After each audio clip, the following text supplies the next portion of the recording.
हम महाभारत को पंचम वेद कहते हैं। इसी को हमने पढ़ना छोड़ दिया, यहाँ तक कि महाभारत घर पे रखोगे तो महाभारत हो जाएगा। हमने गाली बना दिया महाभारत को। सबसे बड़ा चैप्टर ही शांति पर्व है, जिसमें राजधर्म के विषय में बहुत ही विस्तृत में लिखा हुआ है। लोकान रंजनात एव, लोगों के वेलफेयर में जो इन्वेस्टेड है वो ही केवल राजा हो सकता है। आत्मजय, वो कहते हैं राजा को सबसे पहले स्वयं को जीतना है। आपके जो लोग हैं, उनका जो वित्त है, उनका जो वेल्थ है, उसको डिस्ट्रॉय नहीं करना है। जो भी कार्य शुरू करे राजा, he should see to completion and in the specified time. जो भी आपको करना वो हो ना जाए तब तक लोगों को पता नहीं चलना चाहिए। एक राजा में ये गुण होना अत्यंत आवश्यक है। अर्थ तो सेंट्रल है ही है। जैसे हम कहते हैं ना कि धर्म से मूलम अर्थ, धर्म का तो मूल ही अर्थ है ना। अगर आपके पास, हम गुजराती में एक कहावत है, भूख्या पेटे भजन न थाए। विदुर लोगों को कैसे समझे उस विषय में बताते हैं, और उनका जो एनालिसिस है वो इतना सूक्ष्म है कि पूछिए मत। जिन लोगों का पराभव चाहते हैं ना देवता, यस्मै देवाः इच्छन्ति पराभव, कि जिसका पराभव वो चाहते हैं, उसकी बुद्धि अपकर्षन्ति, वो कहते हैं उसकी जो बुद्धि है ना उसको नष्ट कर देते हैं। आप जब गुजर जाते हो तो आपके साथ और कुछ नहीं जाता, ना आपके लोग, ना आपकी ऐश्वर्य, कुछ नहीं जाता। केवल जो कर्म आपने किया है वो ही आपके साथ जाता है। नमस्ते अमित जी, कैसे हैं आप? नमस्ते, जय श्री राम। एकदम बढ़िया, जैसे सब भारत में है। मस्ती में, उत्सव का माहौल है, उत्सव है। तो अभी हम आज मिले हैं, आपकी नई पुस्तक दिखा देते हैं, महाभारत अनरेवल्ड 2 द धर्मा डिस्कोर्सेस। तो इस पे हम बात करेंगे। तो इससे शुरू कर लेते हैं कि आपने दूसरी पुस्तक लिखी है, और लोग तो यहाँ तक कहते हैं कि महाभारत घर में रखनी नहीं चाहिए। तो आपने कहाँ पढ़ी? लाइब्रेरी जाके पढ़ी या कहाँ पे या घर पे ही आप रखते हैं?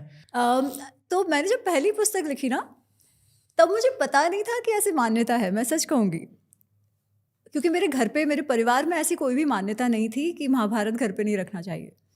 परंतु जब पुस्तक आई और इस पे बात होने लगी, तब मुझे ये प्रश्न बार बार पूछा गया कि मैम आपने कैसे पढ़ ली, बट महाभारत तो घर पे नहीं रखते।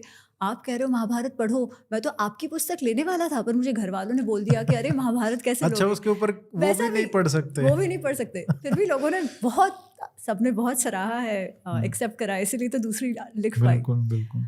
तो इसीलिए मैंने, आप देखोगे तो इस पुस्तक का जो इंट्रोडक्शन है उसमें ये बात लिखी है कि भाई प्लीज़ ऐसी मान्यताएं मत रखिए। हम महाभारत को पंचम वेद कहते हैं। महाभारत में महाभारत को धर्मशास्त्रम इदम पुण्यम, अर्थशास्त्रम इदम परम, कामशास्त्रम इदम पुण्यम, ऐसे कहते हैं कि धर्मशास्त्र, अर्थशास्त्र, कामशास्त्र, ये सब कुछ महाभारत में है। उसकी फलश्रुति में यहाँ तक आता है कि जो घर पे, जो अपने जीवन में प्रगति चाहता है, अपना, ये कहते हैं ना कि अभ्युदय चाहता है, जो चाहते हैं, जो माता पिता चाहते हैं, जो स्त्री चाहती है कि उसके जो बच्चे हो वो गुणशाली हो, उन सबको महाभारत पढ़नी चाहिए। महाभारत धर्म का अर्थ सिखाती है। महाभारत धर्म संकट से हम कैसे, धर्म संकट को कैसे मैनेज करें, ये सिखाती है। और इसी को हमने पढ़ना छोड़ दिया, यहाँ तक कि महाभारत घर पे रखोगे तो महाभारत हो जाएगा। हमने गाली बना दिया महाभारत को। और फिर हम कहते हैं कि अंग्रेज़ों ने कर दिया, मुगलों ने कर दिया, हमें हमारे इतिहास से वंचित कर दिया। अरे उन्होंने नहीं किया। ऐसी जो भ्रांतियाँ हैं कि हम हमारा ही इतिहास पढ़ना छोड़ दे रहे हैं, उसके कारण ऐसा हुआ है। परंतु आपके सभी दर्शकों से मेरा ये निवेदन है कि नहीं, ऐसा कुछ भी नहीं है कि महाभारत घर पे रखने से महाभारत हो जाएगी। अवश्य पढ़िएगा, आप कुछ सीखेंगे ही सीखेंगे। वैसे मैंने एक रखा था एक बार, तो वो थोड़ा क्लेश हो गया था इसलिए लेकिन पर हो सकता है, मैं मतलब मानता नहीं इन सब चीज़ों में। नहीं, क्लेश तो वैसे भी हो जाता है ना। जैसे मुझे किसी ने कहा, वो हटते ही फिर ठीक हो गया तो ये अपने अपने वो एक्सपीरियंसेस हैं। पर वो शायद ऐसा लगता है कि मतलब वो भ्रम वो रहता है ना कि जिसमें मानते हो। खैर, ये तो बातें हैं। लेकिन इसमें जैसे आपने कहा कि पंचम वेद जो बोला जाता है, धर्म शास्त्र, काम शास्त्र, और जो इन पुरुषार्थों के बारे में बात है इसमें, तो इनके ऊपर ही बात कर लेते हैं कि किस तरीके से धर्म, अर्थ, काम, मोक्ष, इनके बारे में ये महाभारत जो है हमको सीख देती है। तो धर्म, और इसमें भी जैसा आपने बात की है राजधर्म की, उस पर ज़्यादा फोकस है। तो ये बताइए कि राज क्या है, राजा क्या है, उसका क्या रिस्पॉन्सिबिलिटी है और उसका धर्म क्या है? जी उस वहाँ से शुरू कर लेते हैं, फिर हम काम पे भी आएंगे और मोक्ष पे भी आएंगे जी। और बातों पे बात। तो मैं इसका उत्तर दूं उसके पहले ना मैं एक बात बताना चाहती हूँ कि क्यों इसे धर्मशास्त्र, कामशास्त्र, अर्थशास्त्र ये सब कहा जाता है। तो जो महाभारत की कथा है, तो महाभारत में ना दो भाग हैं, ऐसा कह सकती हूँ, अलग अलग नहीं है वो, जैसे पर्व बाय पर्व सब में आ जाता है। एक तो है जो मेन कथा जो हो रहा है ना, कौरवों पांडवों के जीवन की कथा, एक वो है। और दूसरा पूर्ण महाभारत में हर टाइम या कुछ कुछ टाइम पे कुछ कुछ संवाद हो रहे हैं। इन संवादों के द्वारा कुछ ना कुछ ज्ञान, कुछ ना कुछ उपदेश हमें मिलते हैं। जैसे वन पर्व में जब पांडव वनवास पर हैं, तब उनको मिलने बहुत सारे ऋषि आते हैं, और उन ऋषियों के साथ जो संवाद हुए हैं वो वन पर्व में दिए हुए हैं अच्छे से। उसी तरीके से जो विदुर और धृतराष्ट्र का जो संवाद आता है उद्योग पर्व में, जब वनवास हो चुका है उसके बाद, जिसे विदुर नीति कहते हैं, वो तो एक बड़ा भाग है ही। फिर अंत में अच्छा, दूसरा तो भगवद गीता है जो हम जानते हैं, जो युद्ध समय हो रहा है भीष्म पर्व में, है ना, भीष्म पर्व में भगवद गीता है। उसी प्रकार शांति पर्व, जब युद्ध के बाद युद्ध जब समाप्त हो जाता है, तब भीष्म पितामह बाणों की शैया पर है, और तब उनका संवाद होता है युधिष्ठिर से, जो युधिष्ठिर उस समय कंप्लीटली टूट चुके हैं। उनको ऐसा है कि मेरे कारण इतना बड़ा विध्वंस हो गया मेरे ही परिवार का, तो मैं कैसे अपने पितामह से मिलूं भी। और उस समय कृष्ण ने उनको कहा है कि भाई आपको उनसे ज्ञान लेना चाहिए, क्योंकि भीष्म जो हैं उनका अनुभव राजधर्म का, राजतंत्र चलाने का अनुभव सबसे अधिक है महाभारत में, है ना। तो भाई, और वो कहते हैं कि वो सबसे ज़्यादा विद्वान है, तो उनसे तुम ज्ञान लो। वो भाग जो है वो शांति पर्व, अनुशासन पर्व में आता है। महाभारत की तो जो 18 अध्याय है, जो पर्व है सॉरी, उसमें शांति पर्व सबसे बड़ा है। सबसे बड़ा चैप्टर ही शांति पर्व है, जिसमें राजधर्म के विषय में बहुत ही विस्तृत में लिखा हुआ है। तो राजधर्म क्या है, राजा क्या है, धर्म क्या है राजा का। पहले तो राजा वो है, अच्छा एक कथा आती है राजा के बारे में। तो इनफैक्ट युधिष्ठिर ही ये प्रश्न जो है ना, ये पूछते हैं भीष्म से कि राजा की आवश्यकता क्यों पड़ी। ऐसा तो राजा में क्या है कि लोग इतना ज़्यादा उनको भाव देते हैं। अगर मैं आज की भाषा में कहूँ तो, कि वो तो सबके, उसे भी 2 हाथ है, दो पैर हैं, एक मुंह है, जैसे कोई साधारण मनुष्य है, दिखता तो वो वैसे ही है। तो फिर ऐसा क्या है कि राजा को इतनी मान्यता, इतना सम्मान दिया जाता है। तो भीष्म उनको एक कथा बताते हैं। वो कहते हैं जब शुरुआत में, जब सतयुग का समय था, तब सभी लोग जो थे ना, वो बहुत परस्पर प्रेम से रहते थे, अपना अपना कार्य करते थे, किसी में कोई लोभ मोह ये सब नहीं था, कोई किसी की वस्तु छीनना नहीं चाहता था, तो सब बहुत प्रेम से रहते थे। हम जिसे कहते हैं ना कि self regulated society, it was a self regulated society, because सब लोग अपना कार्य कर्तव्य सब कर रहे थे। उसके बाद ये होता है कि लोगों में काम क्रोध लोभ मोह आना शुरू हो जाता है।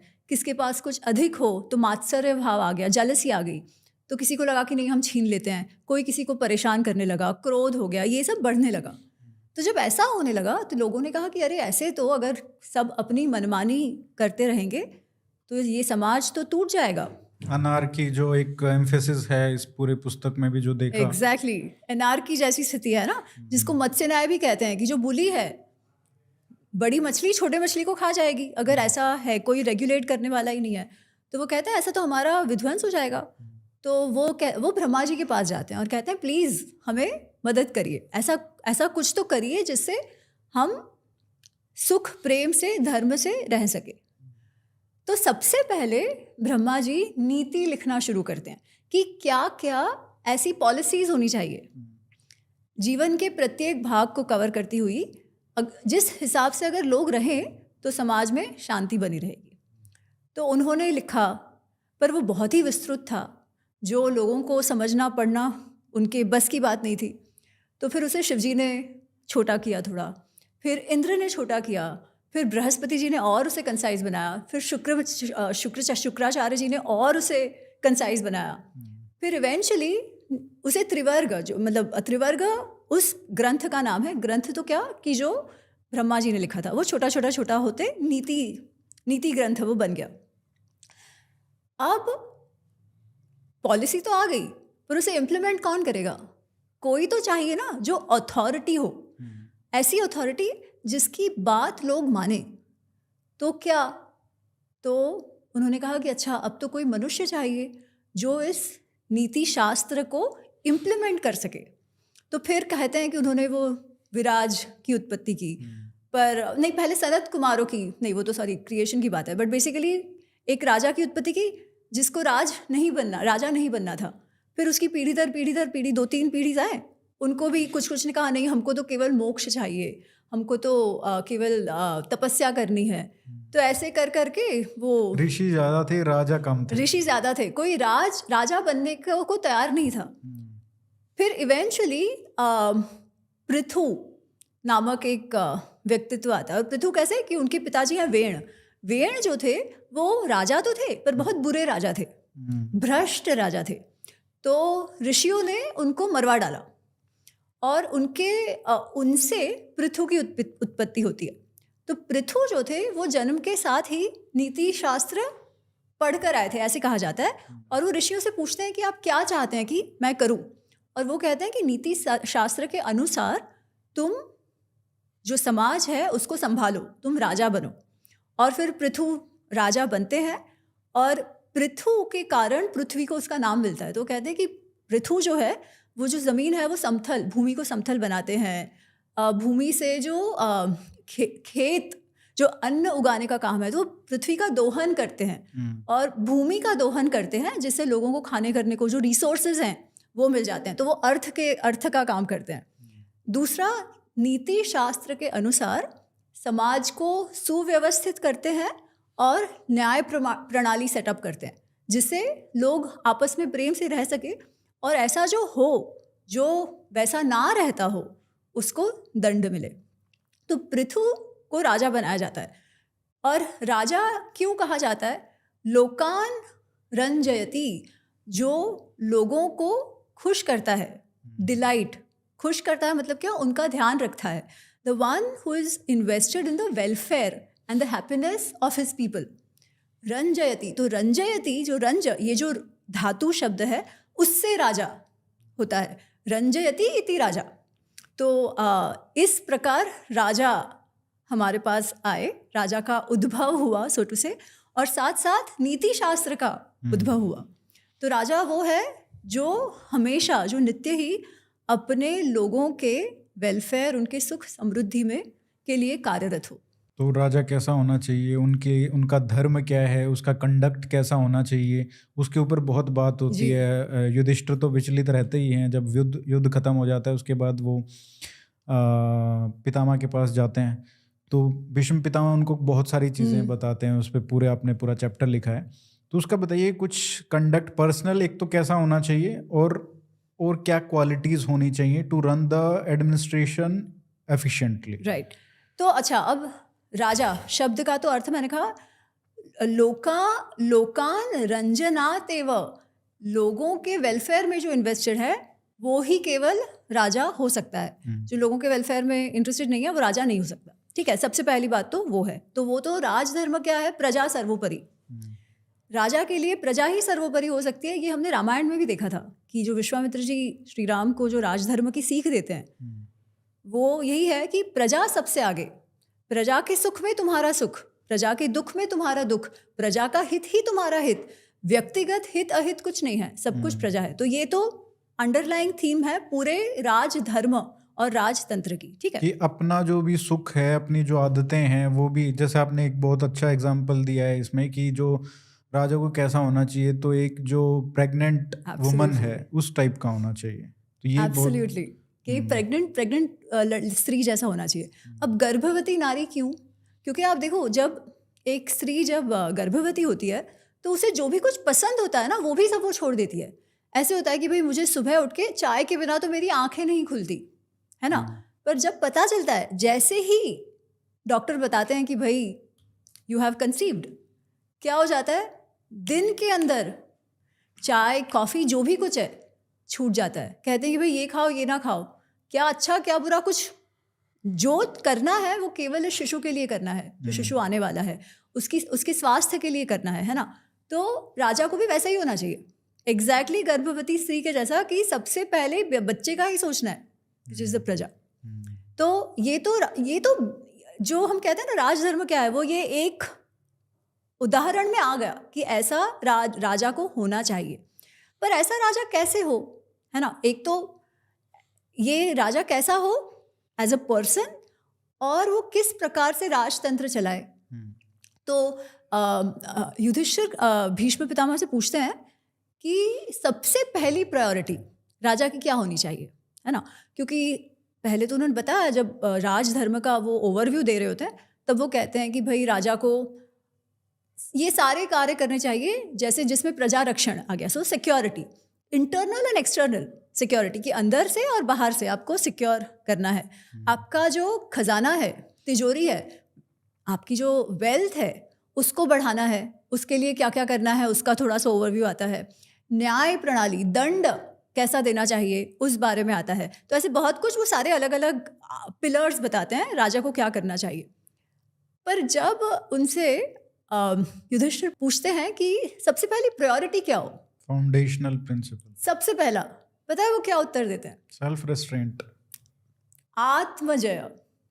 वो कहते हैं राजा को सबसे पहले स्वयं को जीतना है, अपनी इंद्रियों को जीतना है, इंद्रियों का दास नहीं बनना।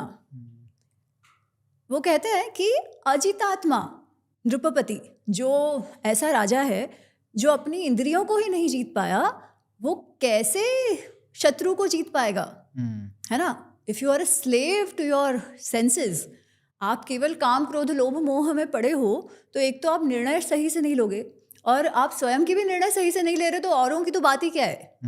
तो वो कहते हैं सबसे पहले तो ये होना चाहिए, राजा को स्वयं पे कंट्रोल होना चाहिए। अब अरिहंत ये देखो, ये थीम कितनी कंसिस्टेंट है। यही बात विदुर जी कहते हैं धृतराष्ट्र को, यही बात नारद मुनि कहते हैं, और यही बात चाणक्य कहते हैं।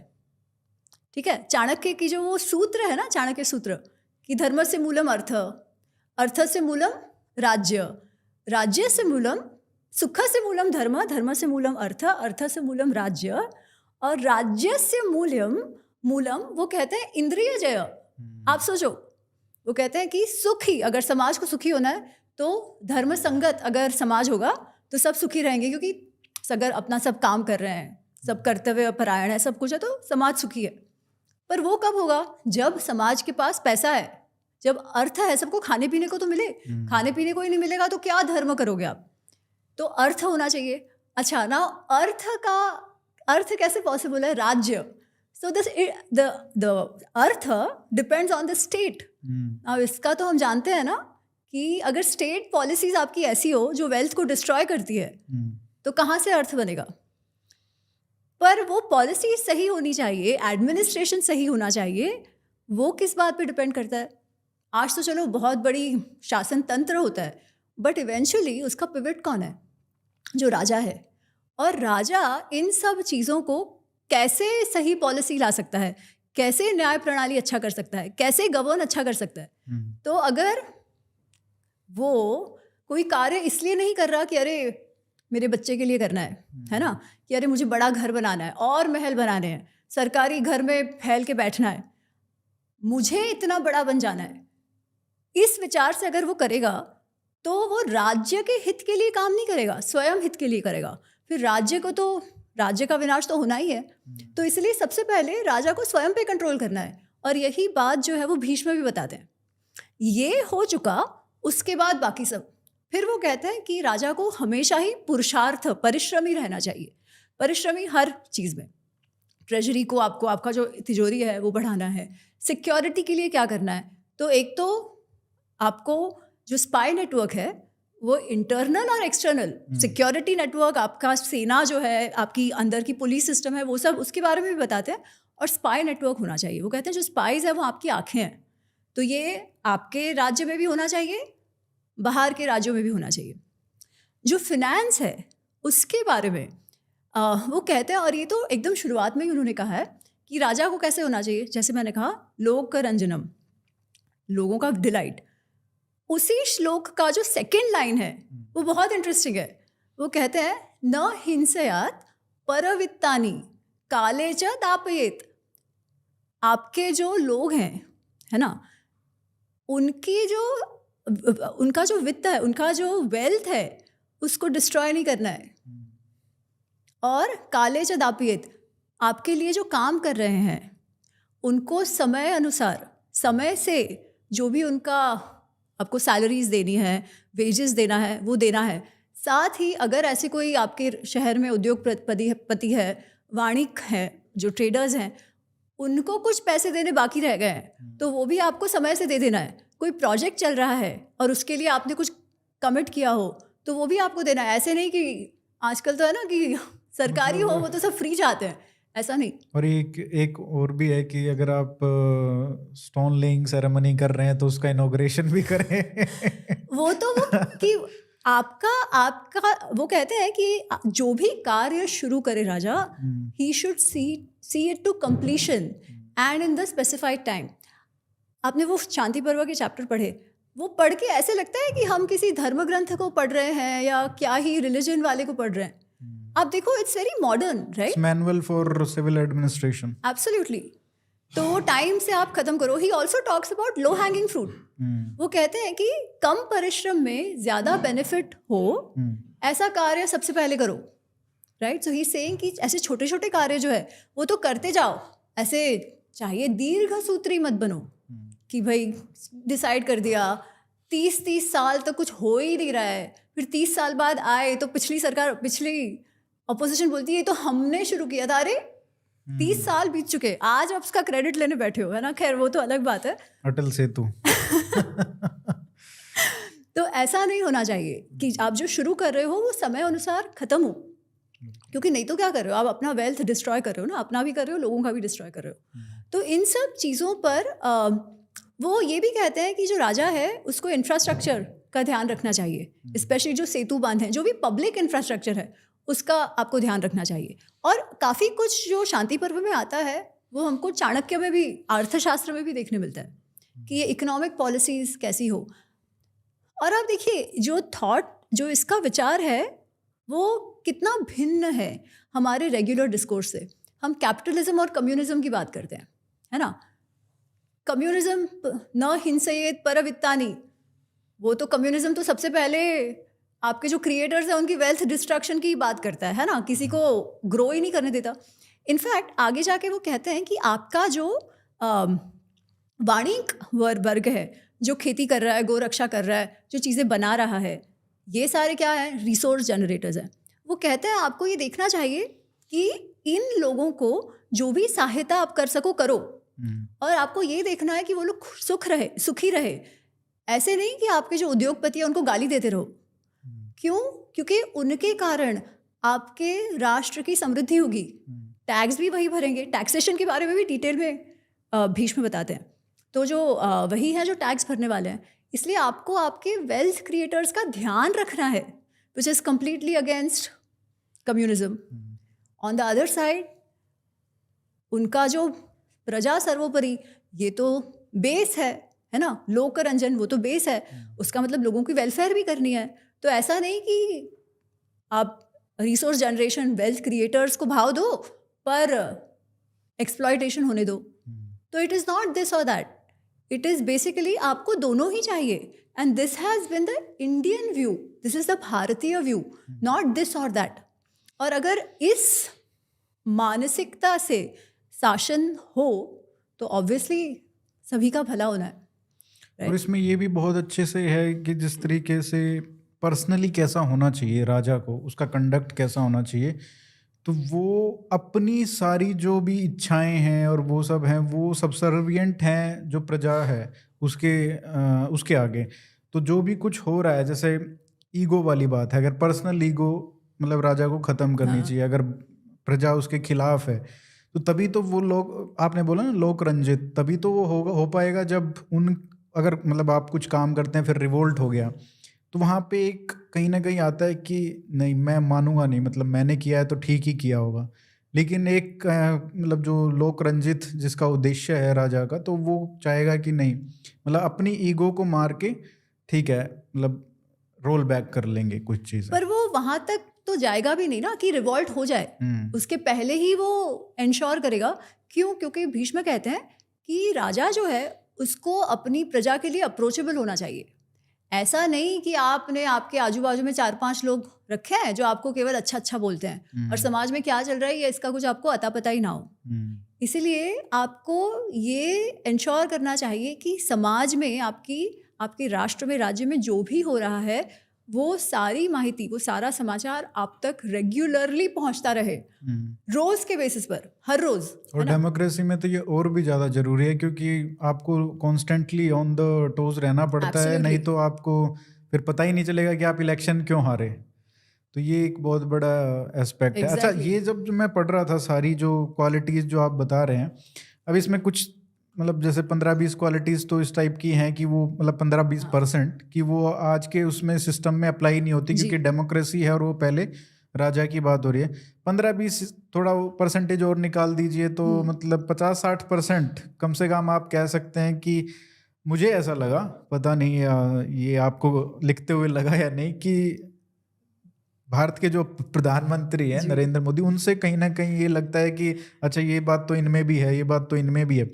उनमें से कुछ बातें और लीडर्स में भी हैं और प्रधानमंत्री जो हुए हैं उनमें भी हैं, लेकिन सबसे ज़्यादा जो मैच करी क्वालिटीज़ जो राजधर्म की हैं, वो कहीं ना कहीं लगता है कि मोदी ने शायद इन क्वालिटीज़ को एटलीस्ट पढ़ा है और उन जैसा आत्मसात करने की कोशिश की। अब ये पता नहीं कितना सत्य है या नहीं, हालांकि कुछ लोग कहेंगे कि भक्त बस बात कर रहा है ऐसे, लेकिन मुझे लगता है अगर आपको तो पता ही है कि मुझे कितनी गालियां मिलती हैं भाजपा वालों से भी तो, और मोदी भक्तों से भी, लेकिन फिर भी मतलब मुझे जो पर्सनली लगा वो ये पढ़ने के बाद खासकर। तो आपका असेसमेंट एकदम सही है, क्योंकि मैं जब पढ़ रही थी और लिख रही थी तभी मुझे भी ऐसा लगा कि अगर आज के दिन में और अगर पिछला भी देखो, हमारा पास्ट भी देख लो, तो सबसे समीप कौन आता है? तो डेफिनेटली मोदी जी आते हैं। और मैं ये भी कहना चाहती हूँ केवल अच्छा ऐसे नहीं, जो उनका जो विचार है लोक रंजन का, वो तो हमने देखा ही है ना। लोग कहते हैं अरे टॉयलेट के बारे में बात करते हैं, पर ये पता होना कि टॉयलेट की कितनी आवश्यकता है। गैस के बारे में बात करते हैं। आप सोचो कि एक प्रधानमंत्री ये एक्चुअली जानता है कि गांव में इतनी तकलीफ हो रही है। वो कोई ऐसा तो नहीं है ना कि 70 साल से पता ही नहीं था, पर फिर भी किसी ने सोचा।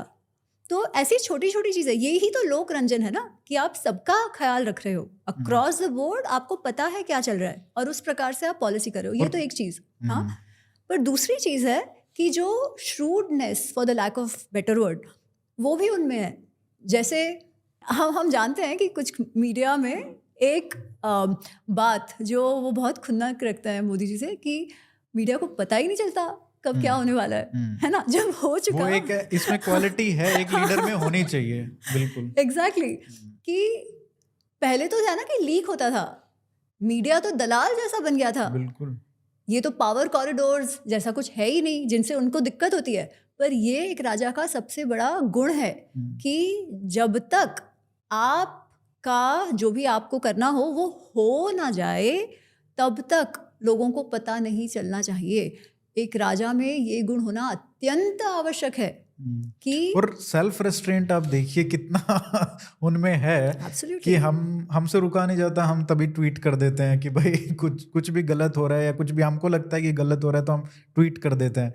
लेकिन उनको देखिए दिन में कितनी बार ऐसे मौके आते होंगे कि वो सोचते होंगे कि यार इस पे कुछ मतलब कुछ बोल दें और वो तो उनके पास तो सबसे बड़ा प्लेटफॉर्म है देश का, तो वो तो दुनिया तक मतलब और बिना कुछ कहे, मतलब देखो मालदीव वाला कितना बड़ा काम हो गया, कुछ कहे बिना तो कहेंगे तो कितना बड़ा हो जाएगा। तो वो सेल्फ रेस्ट्रेंट, कोई भी ऐसी स्टेटमेंट्स देना जिससे लोगों में कुछ गलत कुछ भी मतलब हो सकता है थोड़े सेक्शन में जाए, लेकिन वो जाता है। उसके बाद अपनी ईगो को दबा के दूसरे मतलब जो लोग चाहते हैं उस टाइप से, चाहे वो गलत भी हो, लोगों की तरफ से भी गलत हो, जैसे जो किसान आंदोलन हुआ था उसमें डिबेट बहुत हुई थी कि अच्छे हैं खराब हैं, वो एक दूसरी बात है। उसमें हमने भी मैंने खुद भी पर्सनली भी बहुत मतलब स्ट्रांगली क्रिटिसाइज किया था जब रोल बैक हुए थे ये। लेकिन आप देखिए कि वो एक बहुत बड़ा माना जाता है कि भाई मोदी में इतना घमंड है और वो सब, लेकिन वो घमंड देखिए अपना वो कर दिया उन्होंने। करेक्ट। और दोनों ही स्टेट में ऐसा नहीं है कि उनको बहुत कोई वोट मिल जाएगा, वो सब है। तो ये भी एक बहुत बड़ी क्वालिटी है। एब्सोल्युटली। अपने अहंकार को, अगर अहंकार बढ़ गया तब तो खत्म। मैंने ऐसे किया और लोग नहीं मान रहे, ये भाव आ गया, ये तो फिर वो ये तो पूरा विरुद्ध ही हो गया ना लोक रंजन के। पहले अगर ठीक है आपको, आपने सही भी किया हो, पर अगर प्रजा को आप नहीं संभाल पा रहे हो, नहीं संभालने से ज्यादा अगर उनको आप वो मैसेज कन्वे नहीं कर पा रहे हो, and through your actions, through your action, exactly. लोक रंजित। अब देखिए जैसे मंदिरों में जाना है, उसमें भी ये लिखा हुआ है कि मंदिरों में जाना चाहिए राजा को, उत्सवों में भाग लेना चाहिए, और देश के विभिन्न विभिन्न हिस्सों में भी घूमना चाहिए। तो ये सब चीजें हैं छोटी छोटी। लेकिन एक बात, जैसे मैं हमेशा मेरे बारे में ये क्रिटिसाइज आता है भाजपा वालों से कि मैं कुछ भी अच्छी बातें बोलूंगा उनके बारे में तो फिर वो बट लगा दूंगा।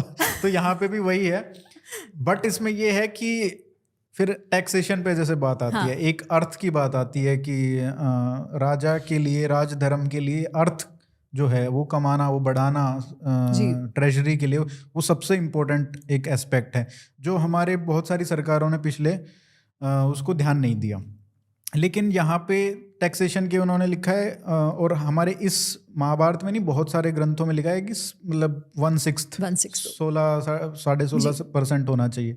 यहाँ पे थोड़ा मोदी जी को थोड़ा कुछ करना चाहिए कि 28% GST और वो सब करके 16 पे कुछ लेके आए तो। लेकिन इस एस्पेक्ट पे मैं चाहूँगा कि आप बात करें कि जो अर्थ की बात होती है वो बहुत नहीं होती है, कि अर्थ जो है वो बहुत इम्पोर्टेंट है। चारों पुरुषार्थों में हम धर्म की बात करते हैं, और खासकर जो ट्रेडिशनलिस्ट हैं वो उतना ध्यान नहीं देते। जैसे डेवलपमेंट की भी बात आती है, विकास की बात आती है, अरे मजाक उड़ाते हैं उसका, कि फिर उसकी बात आती है कि विकास और उसमें कितना बैलेंस होना चाहिए, क्या विकास के नाम पे सब कुछ उड़ा दो।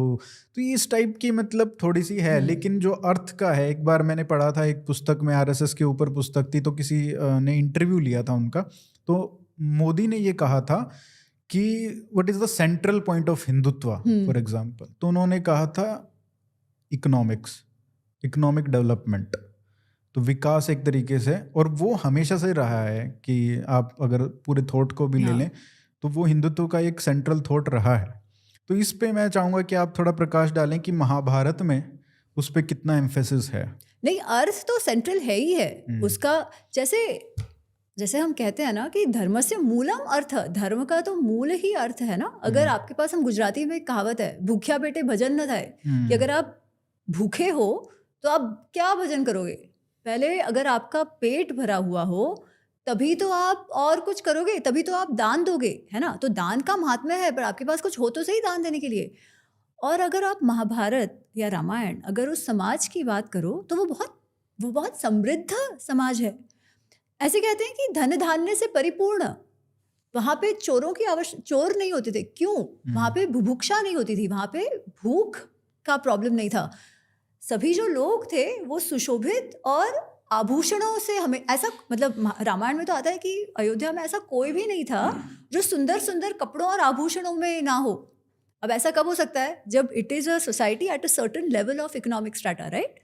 वो तो अगर वो नहीं हुआ तो हम क्या धर्म की बात कर रहे हैं? अगर किसी के पास है नहीं, ठीक है, और उसको आप कहो नहीं तुम धर्म संयुक्त रहो, वो बोलेगा अरे पहले मेरा पेट तो भरूं, मेरा पेट ही नहीं भर रहा तो फिर बात ही क्या आती है किसी और। पहले तो सर्वाइवल है ना। तो if you are continuously fighting for your survival तो हम क्या धर्म रक्षा करेंगे? आप देखिए, एक बड़ी बात जो स्वतंत्रता के बाद और आज में जो फ़र्क है ना, हमने देखा है कि आज का जो युवा है बाय एंड लार्ज, आज भी सेक्युलर शब्द है कॉन्स्टिट्यूशन में, बट बाय एंड लार्ज आज का जो युवा है वो ज़्यादा एजर्टिव है धर्म को लेकर, है ना।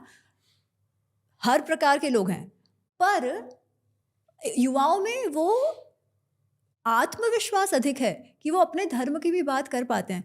इसका सबसे मुख्य कारण क्या है पता है? कि आज हम लोग, मतलब एटलीस्ट आप देखो कि काफ़ी सारा जो लोग हैं वो मिडिल क्लास में आ गए हैं पिछले 70 वर्ष में, है ना। जब तक आप लोअर स्ट्राटा में हो तब तो आपको, अगर लोग कई बार ये कहते हैं कि अरे हमारे माँ बाप जो थे उन्होंने केवल सबको कहा आप इंजीनियर बन जाओ, डॉक्टर बन जाओ, उनको केवल उतना था।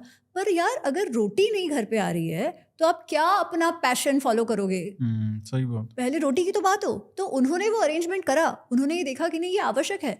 जब वो हो चुका है तो उनके जो ग्रैंड बच्चे हैं, कि मतलब उनके बच्चों के बच्चे हैं, आज जब पैसा है तो वो उनको छूट भी दे रहे हैं। उस स्थिति में है कि आप पैशन फॉलो करने का जो अफोर्डेबल एग्जैक्टली, हो, अफोर्डेबल तो हो। और वो जो वर्ग है, वो जो युवा वर्ग है, वो फिर ये प्रश्न भी पूछ रहे हैं कि अरे क्यों हम हमारी बात क्यों ना करें, है ना? वो लोग कौन होते हैं, यूएस कौन होता है हमको भाषण देने वाला? पर अगर आप हमेशा ही दबे हुए हो, आपके पास खाने पीने को कुछ नहीं है, तो जो चार्म है बाहर का कि भाई उनके पास देखो कितनी शक्ति है, उनके पास देखो कितने पैसे हैं। हाँ, मतलब गेहूं ईपीएल वो आ रहा है वहां से, यूएस से, तो आप क्या ही मतलब उनको दिखाओगे? एग्जैक्टली। तो अगर, और आज भी बहुत स्कोप है कि इकोनॉमिक्स विकास का काम हमारे समाज में हो। हम अपने अच्छे अच्छे एसी घरों में जो बैठे हैं, सिटीज़ में रह रहे हैं, उनकी बात अलग है। अभी तो शुरुआत हुई है, तो विकास तो होना ही है। और वो जब होगा तब आप देखोगे कि जो धर्म है उसके विषय में भी बात अधिक होगी।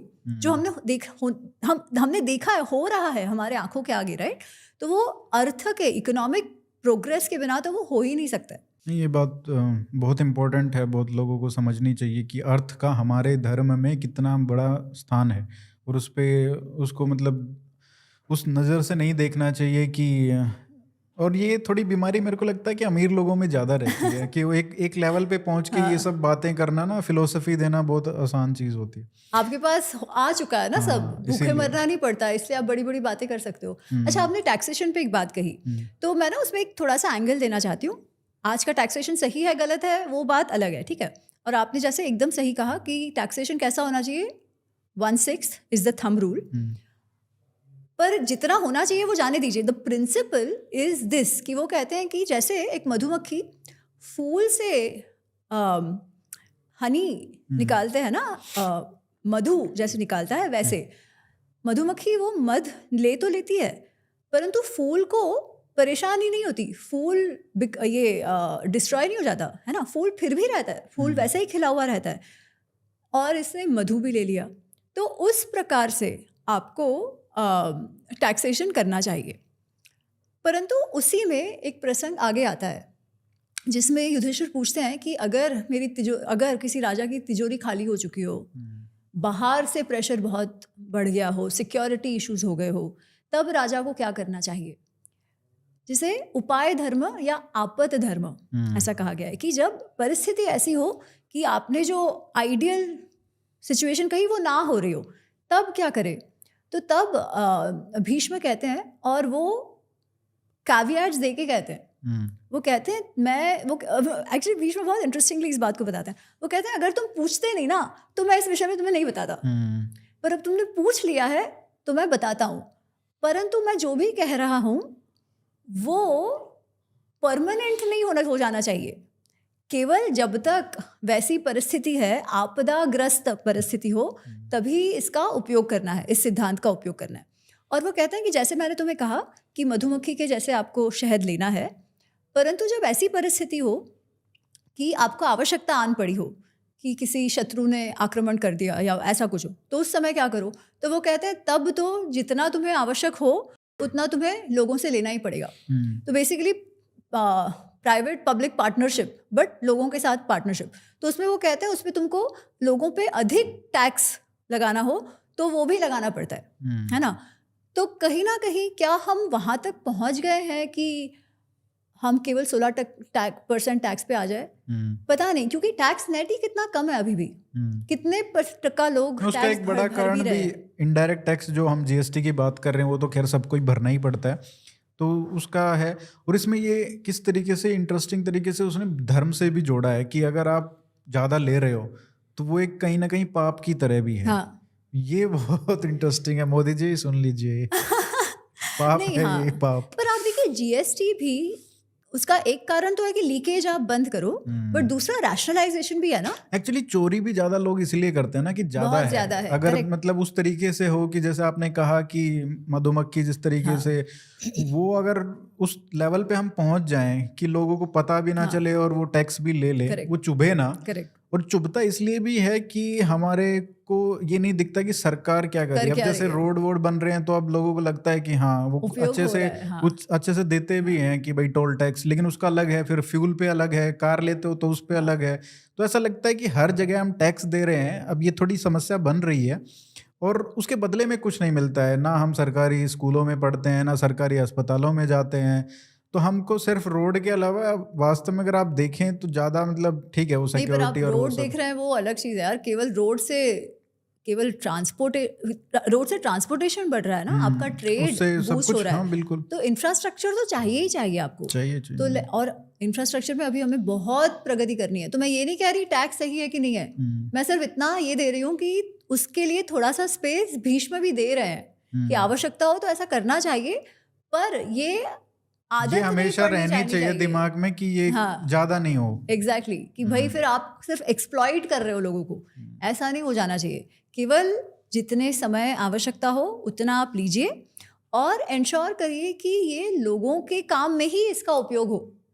तो ये भी वो कहते हैं। अभी बात करते हैं विदुर नीति की, क्योंकि बहुत सारे लोग बात तो करते हैं कि हाँ विदुर नीति बहुत महान है, किसी को कुछ पता है नहीं। तो ये मतलब ये तो हमारी बहुत सारी चीज़ों के बारे में, अरे हमारे ग्रंथों में तो ये लिखा है वो लिखा है, पता पढ़ा किसी ने नहीं है।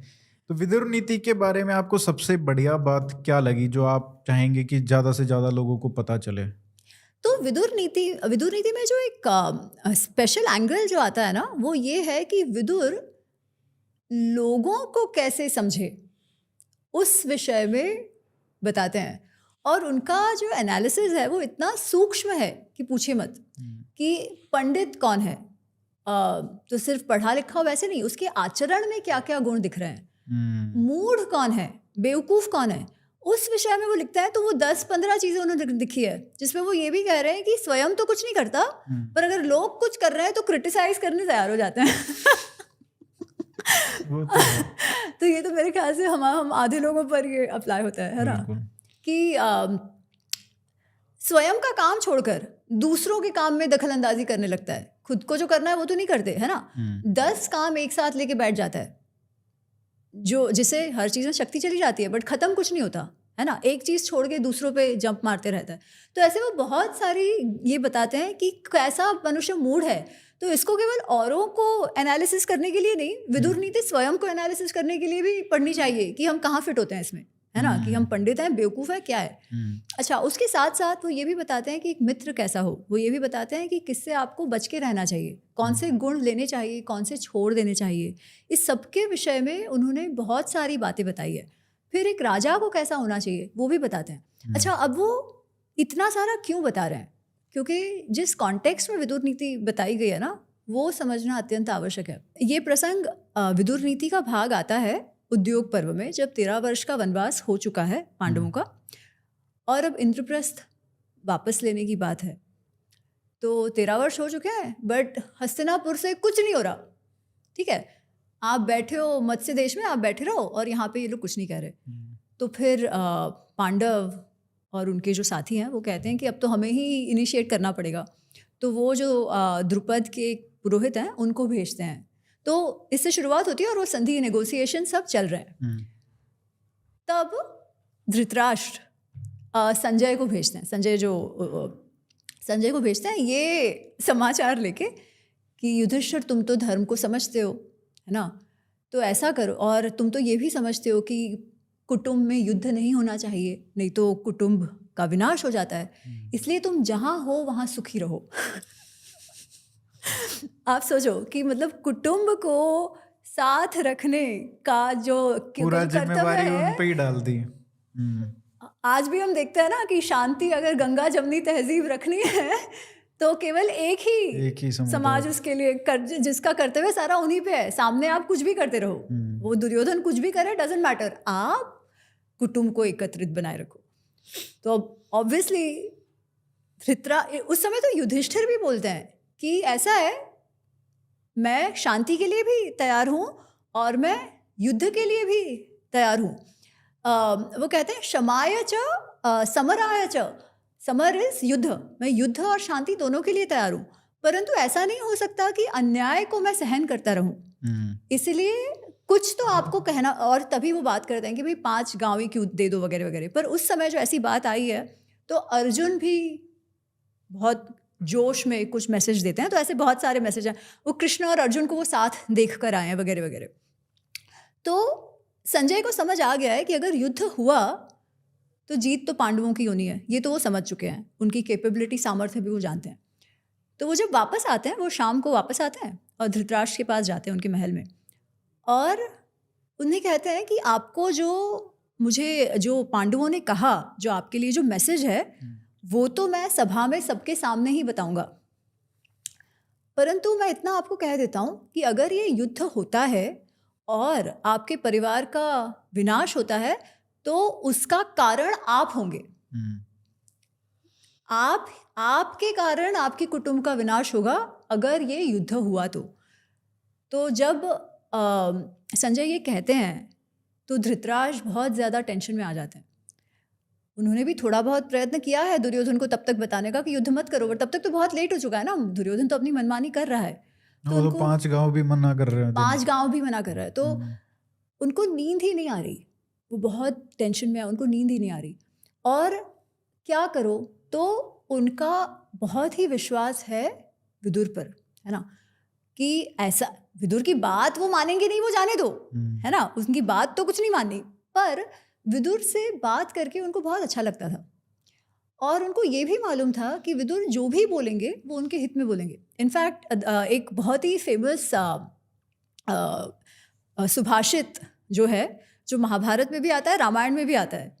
ये रामायण में जो मारीच है वो रावण से कहता है, और महाभारत में विदुर है वो धृतराष्ट्र से कहते हैं कि सुलभः पुरुषा राजन सततं प्रियवादिनः अपथस्य तु प्रियस्य पथस्य तु अप्रियस्य वक्ता श्रोता च दुर्लभ। वो कहते हैं कि महाराज आपको ऐसे लोग तो बहुत मिल जाएंगे जो हमेशा आपको चढ़ाते रहे, है ना, आपका अच्छा अच्छा बोलते रहें, आपको फ्लैटर करते रहें, ये तो बहुत लोग मिल जाएंगे, परंतु ऐसा व्यक्ति जो पथस्य, जो आपके लिए अच्छा है, तो अप्रियस्य, भले ही आपको सुनने में अच्छा ना लगे, ऐसा बोलने वाला वक्ता भी बहुत कम होता है और ऐसा सुन पाने वाला श्रोता भी बहुत कम होता है। तो वो कहते हैं कि ऐसा कम तो होता है, परंतु जो अपने जो लोग हैं उनकी भलाई चाहता है, वो तो ना पूछने पर भी जो सही सलाह है वही देता है। तो ये वो कहते हैं, और फिर वो पूछता है कि आपको नींद क्यों नहीं आ रही, ऐसा कुछ हुआ है जिसके कारण टेंशन हो जाए। वो कहते हैं 4 प्रकार के लोग होते हैं जिनको रात को नींद नहीं आती, या तो बहुत कामी है, या तो कोई चोर है ना, चोर वो तो रात को ही जागते हैं, जो अपने से बहुत शक्तिशाली है उससे झगड़ा ले बैठा हो, या जिसको गिल्ट हो बहुत ज़्यादा, है ना, आपको ऐसा कुछ है क्या इसमें से। तो ऐसे वो शुरू करता है, और फिर धृतराष्ट्र ने कहते हैं कि नहीं, मुझे बहुत तुम मुझसे कुछ अच्छी बात करो, तुम जो मेरे लिए अच्छा हो वो मुझे बताओ, मुझे तुम्हारे शब्द सुन के बहुत अच्छा लगता है। तो वो रात भर उनका संवाद चलता है जो विदुर नीति में आता है। तो बहुत अलग अलग बातें विदुर जी ने कही है, but eventually he comes back to that कि अगर आपको मानसिक शांति चाहिए तो जो सही है वही आपको करना है, नहीं तो वो गिल्ट में आपको मानसिक शांति कभी मिलेगी ही नहीं। वो बार बार ये बता रहे हैं कि जो पांडव हैं वो राज करने के लायक हैं, तो आप सही निर्णय लीजिए। ऑफकोर्स फिर भी धृतराष्ट्र सही निर्णय तो लेते नहीं है, पर इस संवाद का हमें बहुत फायदा हो गया। और उसमें ख़त्म भी उस तरीके से करते हैं जो श्री राम के बारे में बताते हैं वो, कि ना किसी ने सोने का हिरण देखा था ना। हाँ, तो एक्चुअली नहीं तो मुझे अभी पता चला ये आपके पढ़ के कि विनाश काले विपरीत बुद्धि जो है वो श्री राम के लिए यूज किया गया है।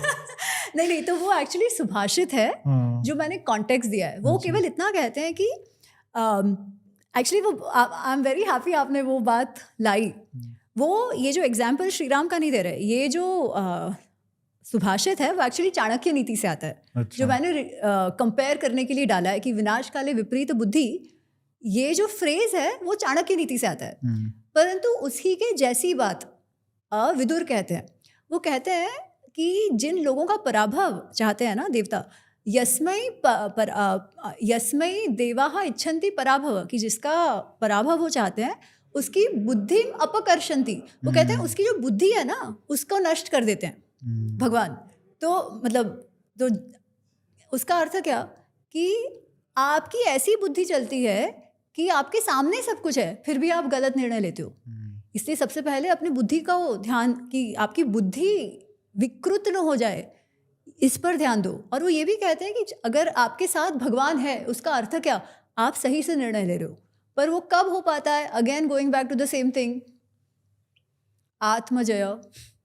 अगर आप हमेशा ही काम क्रोध लोभ मोह, धृतराष्ट्र को ऐसा थोड़ी ना है कि पता नहीं है कि क्या धर्म है क्या अधर्म है, कौन सही है कौन गलत है, पर पुत्र मोह इतना है कि सही निर्णय नहीं ले पा रहे, है ना। वही तो है, इसीलिए सेल्फ रिस्ट्रेंट नहीं है, सेल्फ रिस्ट्रेंट नहीं है, इंद्रिय निग्रह नहीं है। तो जब वो होगा तभी ही बुद्धि सही चलेगी, नहीं तो बुद्धि विकृत ही होगी। और तब मैंने वो श्लोक को जो चाणक्य नीति का था वो लाया कि विनाश काले विपरीत बुद्धि। यही बात जो है वो कह रहे हैं विदुर कि भाई ऐसा मत करो, आप समझ कर काम क्रोध लो। ये जो षड रिपु, वो कहते हैं कि ये षड रिपु जो है उनसे बचना चाहिए मनुष्य को, और आप अभी उसी से ग्रस्त हैं, तो उससे बाहर निकलिए और सही निर्णय लीजिए। अच्छा, इसमें आखिरी में 2-3 प्रश्न ले लेते हैं। एक कहानी है लोमेश की जो आपने इसमें लिखी है। हाँ। जब वो आप लिख रहे थे तो मुझे एक इंटरनेशनल रिलेशंस में मेरे को वो कॉन्टेक्स्ट में मुझे दिखा कि उसमें मैं बताऊंगा कि वो कौन कौन है। एक बार थोड़ी सी आप कहानी संक्षिप्त में आप थोड़ा बता दीजिए। वो इतनी जबरदस्त कहानी है कि पूछिए मत। और ये बात आती है एक्चुअली शांति पर्व में।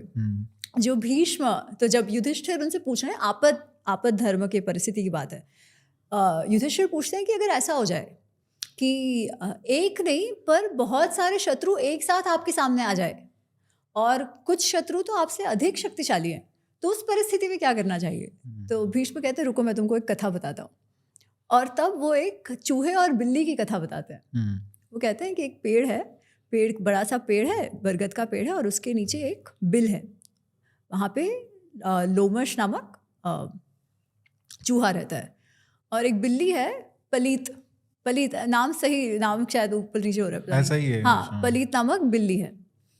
अब बिल्ली तो बड़ी सी है, और जब भी वो आती है बिल्ली, तब चूहा तो छुप जाता है, क्योंकि वो तो नेचुरल सहज शत्रु है ना, वो प्राकृतिक शत्रु है बिल्ली चूहे की। पर एक दिन क्या होता है कि एक व्याध है, एक हंटर शिकारी वहाँ आता है और अपना जो नेट है वो पसरा के चला जाता है, और जो बिल्ली है वो उस नेट पे पकड़ी जाती है, तो वो अटक जाती है उसमें। और ये महाशय चूहे फिर ऐसे राजा के जैसे घूम रहे हैं वो उसके बिल्ली के सामने से, है ना, कि उनसे लगा अरे अब तो गई, अब तो मैं शांति से, मुझे कोई टेंशन ही नहीं है, मैं तो सुखपूर्वक घूमूंगा। पर ये जब हो रहा है तब उसका ध्यान जाता है कि एक बड़ा सा नेवला थोड़ी दूरी पे खड़ा है और उसको देख रहा है, ठीक है। और वो जब भागने का प्रयत्न करता है तो वो देखता है कि झाड़ पे एक उल्लू बैठा है, और उल्लू भी उसको दबोच पकड़ने के लिए तैयार है। अब क्या करो, सेम परिस्थिति ना, 3 शत्रु आजू बाजू में, तो अब क्या करो। तो वो जो चूहा है वो सोचता है कि इन तीनों में ऐसा कौन है जो इस समय मेरे काम आ सके। और वो देखता है कि ये जो बिल्ली है ये भी कष्ट में है और इसको भी सहायता की आवश्यकता है। तो बोलता है चलो इनके साथ डील करा जाए। तो वो पास जाता है बिल्ली के और कहता है कि देखो हम एक ही पेड़ के ऊपर नीचे रहते हैं और आपको भी पकड़ा गया है, तो मैं आपको इसे छुड़वा सकता हूँ, क्योंकि आपका जो ये नेट है उसको मैं कुतर सकता हूँ आपको, पर आपको भी मुझे बचाना होगा। ये जो दोनों हैं उनसे मुझे बहुत डर है, तो अगर बिल्ली तुम मुझे अपने छाती पे लेके बैठ जाओ तो फिर उनको लगेगा कि हम दोनों मित्र हैं और वो डर के भाग जाएंगे।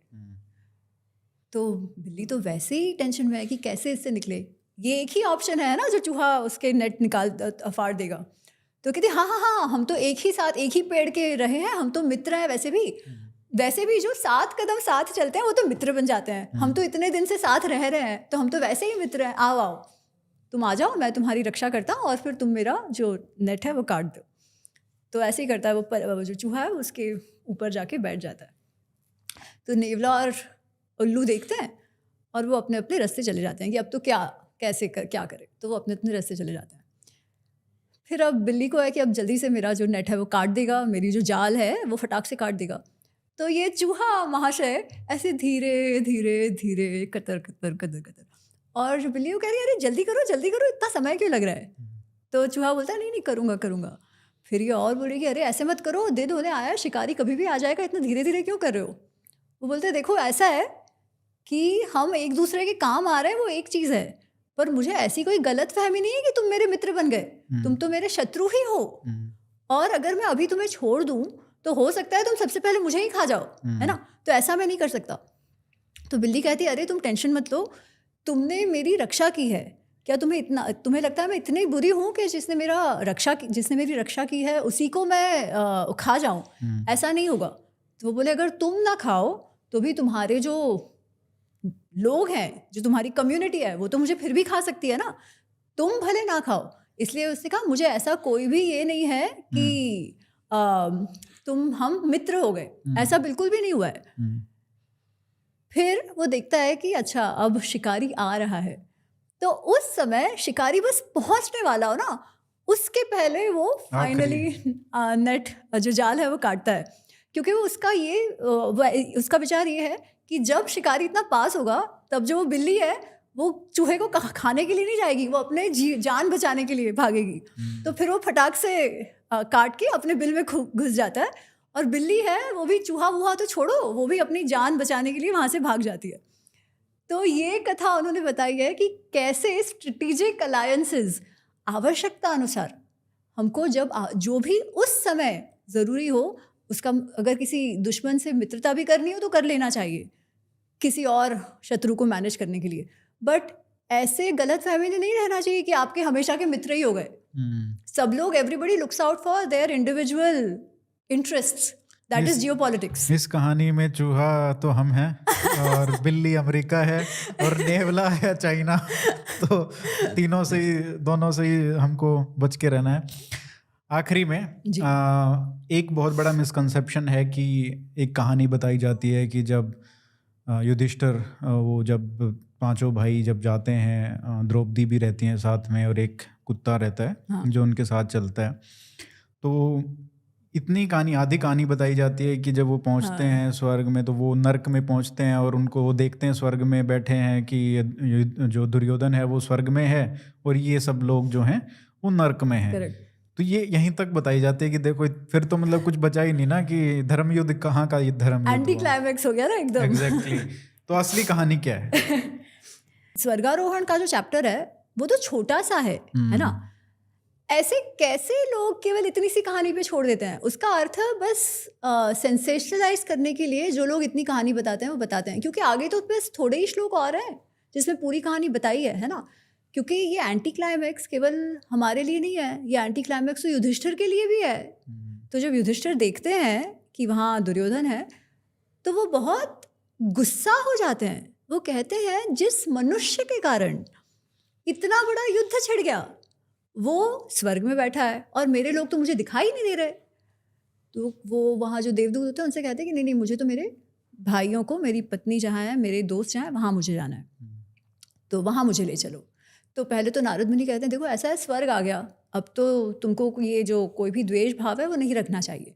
और साथ ही ऐसा भी तो कहते हैं कि क्षत्रिय जो होते हैं अगर वो युद्ध में वीर गति को प्राप्त हो तो उनको स्वर्ग मिलेगा। वो हतोवा प्राप्स्यसि स्वर्ग जो कहते हैं ना कृष्ण भी अर्जुन से।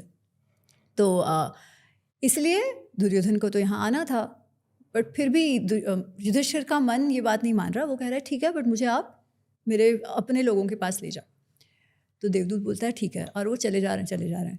तो चले ना वो ऐसे बहुत पतले से मार्ग में आते हैं जहाँ एकदम से बास आने लगती है, सड़े हुए मांस की, और जगह जगह पे वो हड्डियाँ फैली हुई है। वो नरक ही था बेसिकली, मांस फैला हुआ है। वो टॉर्चर रूम्स होते हैं ना, वो कम्युनिज्म नाजी के जो टॉर्चर रूम्स है उस प्रकार का वहाँ दृश्य है। आवाज़ें आ रही हैं, चीखना आ रहा है, तो ऐसे लग रहा है कि ये कहाँ मुझे ले आया और ऐसे चक्कर आके गिर जाएगा अभी।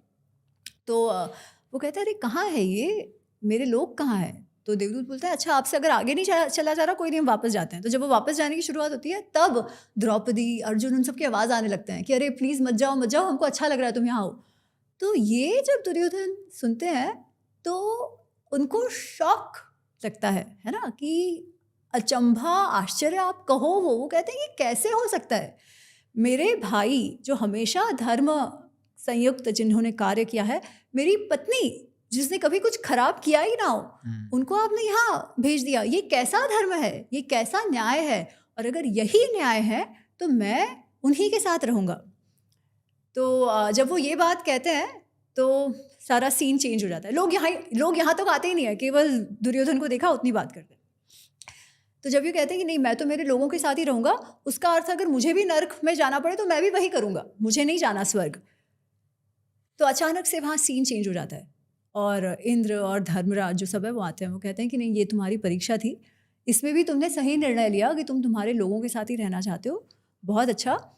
मरने के बाद भी परीक्षा देनी पड़ रही है युधिष्ठिर को जन्म भर परीक्षा ही देनी पड़ी है, हर मोड़ पे।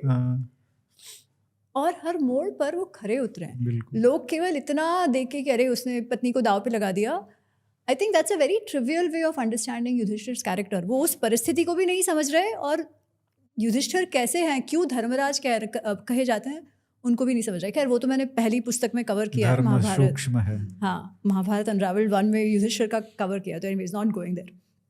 पर वो सीन चेंज होता है और उनको कहते हैं तुम्हारी परीक्षा ले रहे थे, तुम उत्तीर्ण हुए उस परीक्षा पे, और नहीं तुम्हारे भी जो भाई और सब हैं वो यहाँ पे नहीं है, वो सब तो स्वर्ग पहुँच चुके हैं, तुम भी वहाँ चलो। तो वो पूछता है तो ये क्या था? तो उन्हें कहा जाता है कि ये केवल स्वर्ग का एक नर्क का एक अनुभव मात्र था, जो करना उनके लिए भी आवश्यक था और आपके लिए भी वो अनुभव होना आवश्यक था, क्योंकि ऐसा कोई भी क्षत्रिय नहीं है जिसे कोई काम तो गलत ना हो गया हो, कुछ तो हो ही जाता है ना। तो उस क्षण भर के लिए तो वो उसके लिए भी पनिशमेंट तो है, पनिशमेंट होती है, कैंसिल नहीं होगी। Correct, exactly. और वैसे ही हर मनुष्य जन्म में कुछ तो अच्छा काम करेगा ना, तो उसका भी फल तो उसे मिलना है। तो वो कहते हैं कि ये फल किस प्रकार वो डिसाइड करते हैं कि कब किसको क्या मिले। तो अगर खराब है तो उसका भी फल मिलेगा, अच्छा है तो उसका भी फल मिलेगा, जिसका जो अधिक है वो बाद में है, ठीक है। तो आपने खराब, जो भी आपसे 1-2 गलती हो गई होगी, इसलिए आपको नरक का अनुभव था, पर आपको स्वर्ग ही अधिक मिलेगा, क्योंकि आप ज़्यादा, तो आप जो बैलेंस शीट है वो तो अच्छे काम की, पुण्य की तरफ है, जबकि दुर्योधन का उल्टा है ना।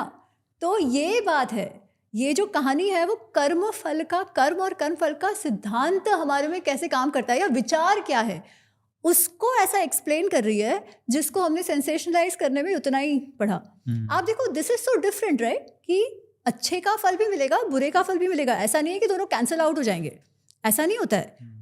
किया है तो भुगतना है, राइट।